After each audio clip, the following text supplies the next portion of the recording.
പുസ്തക ആസ്വാദനത്തിനായിട്ട് തിരഞ്ഞെടുത്തിരിക്കുന്നത് പി കേശവദേവന്റെ എതിർപ്പ് എന്ന ആത്മകഥയാണ്. പി കേശവദേവന്റെ ജനനം മുതൽ മരണം വരെ അദ്ദേഹം ജീവിച്ചത് എതിർപ്പിന്റെ നടുവിലൂടെയാണ്.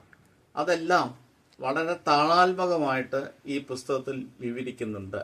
വടക്കം പറവൂരിലെ ഏറെ സമ്പന്നമായ ഭൂസ്വത്തുള്ള ഒരു നാലുകെട്ട് തറവാട്ടിൽ ജനിച്ച അദ്ദേഹം അതിന്റെ സുഖലോലിപതയിൽ മുഴുകിക്കഴിയാതെ തന്നെ പോലെ സമൂഹത്തിലെ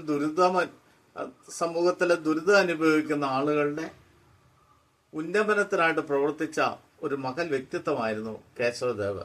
തീണ്ടല്, തൊടിയില്, അയിത്തം, കെട്ടുകല്യാണം, കാൽകഴുക ആചാരം തുടങ്ങി അന്നുണ്ടായിരുന്ന സകല ജീർണയ്ക്കെതിരായി ശക്തമായ എതിർപ്പ് കാണിച്ച് അദ്ദേഹം പോരാടി.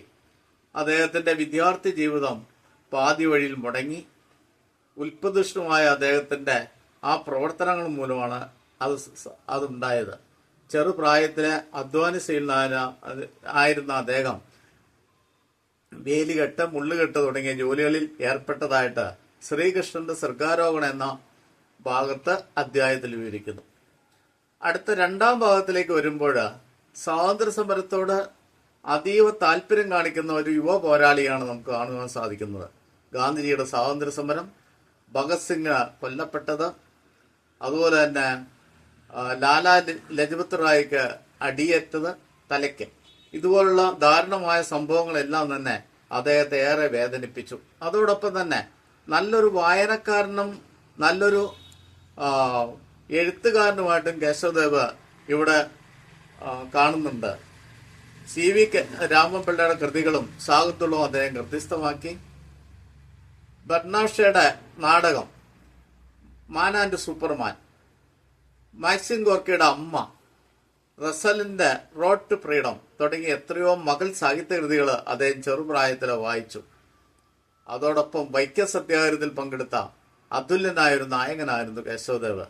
KP കേശവമേനോൻ, C കേശവൻ തുടങ്ങിയ മഹാരാജന്മാരോടൊപ്പം ആ സമരത്തിൽ അദ്ദേഹം പങ്കാളിയായി. വഴി നടക്കാനാവാതെ, കിണറ്റിൽ നിന്ന് വെള്ളം കോരി കുടിക്കാനാവാതെ, സ്കൂളിൽ പഠിക്കാനാകാതെ മാറ്റി നിർത്തപ്പെട്ട ഒരു വലിയ സമൂഹത്തിന്റെ വിമോചനമായിരുന്നു അദ്ദേഹം മുന്നിൽ കണ്ടത്. അതോടൊപ്പം അദ്ദേഹത്തിൽ കണ്ട ഏറ്റവും വലിയ ഒരു മഹത്വകരമായൊരു കാര്യം നല്ലോണം വായിക്കുകയും എഴുതുകയും ചെയ്യുകയും ആ എഴുത്ത് സമൂഹത്തിലെ എല്ലാ വിഭാഗം ജനങ്ങളുടെയും ഉന്നമനത്തിനായിട്ട് വിനിയോഗിക്കുകയും ചെയ്തു എന്നുള്ളതാണ്. 3-ാം അധ്യായത്തിൽ നമ്മൾ കാണുന്നത്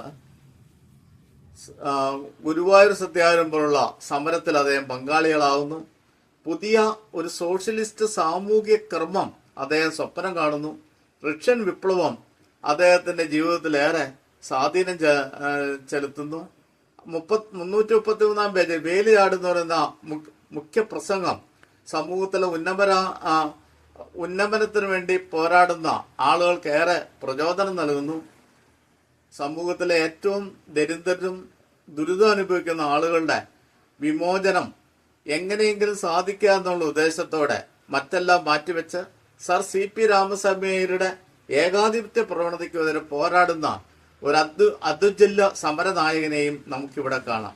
ജീവിതത്തിന്റെ ജനനം മുതൽ കൗമാരപ്രായം, മധ്യവയസ്കർ, അതോടൊപ്പം വയോവൃദ്ധനായപ്പോഴും ആ പോരാട്ടം അദ്ദേഹം തുടർന്നു. അങ്ങനെ എതിർപ്പിലൂടെ ജനിച്ചു, എതിർപ്പിലൂടെ വളർന്നു, എതിർപ്പിലൂടെ തന്നെ ജീവിതം അവസാനിക്കുകയും ചെയ്തു. ആ എതിർപ്പ് ഈ സമൂഹത്തിന്റെ നല്ല നാളേക്ക് വേണ്ടിയുള്ള അധ്വാനിക്കുന്നവരും ദുരിതം അനുഭവിക്കുന്നവരുമായ കീഴാള വർഗത്തിന്റെ വിമോചനത്തിനു വേണ്ടിയുള്ള പോരാട്ടം കൂടിയായിരുന്നു. ആ മഹാനുഭവന്റെ സ്മരണയ്ക്ക് മുമ്പിൽ ഒരിക്കൽ കൂടി ശിരസ് നമിക്കുന്നു.